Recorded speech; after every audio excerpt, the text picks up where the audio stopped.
Welcome to Editorial of the Day presented by Topper IS Vijayanagar, Bangalore. Today's topic: Useful First Step. Issues behind violence in Manipur are knotty, but truth-telling should help. The setting up of a three-member panel by the union government to probe the ethnic violence in Manipur that has claimed nearly 100 lives and displaced over 35,000 people must be welcomed.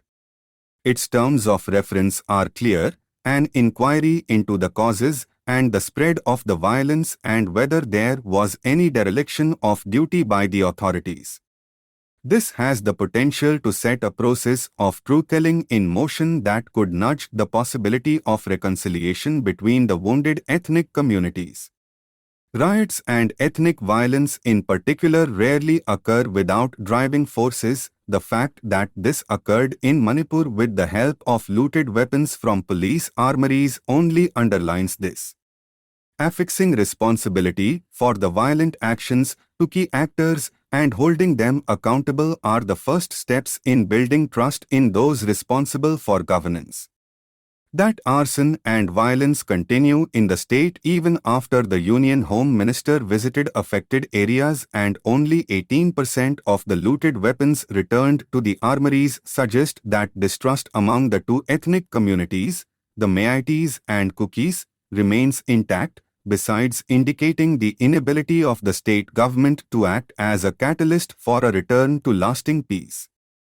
The paramilitary forces that have created a security grid and are patrolling buffer areas between the Imphal Valley and adjoining hill areas, where the Kuki people live, to prevent any violence, can only be of limited help.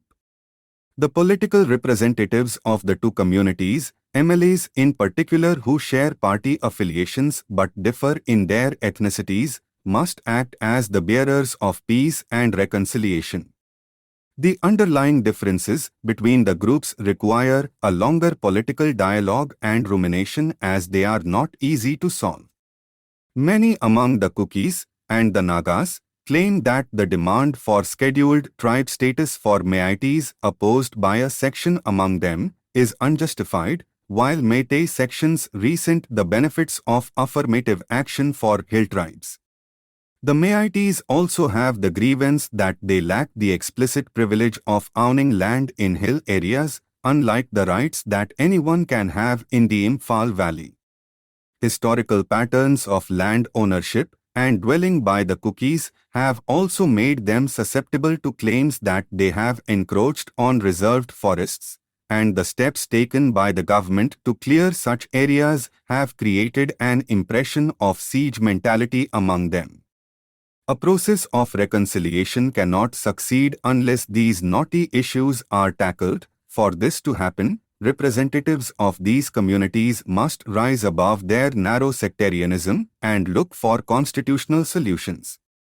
A beginning has to be made to tamp down on the violence, return the displaced to their homes, secure their lives, and isolate those responsible for wanton violence and bring them to justice.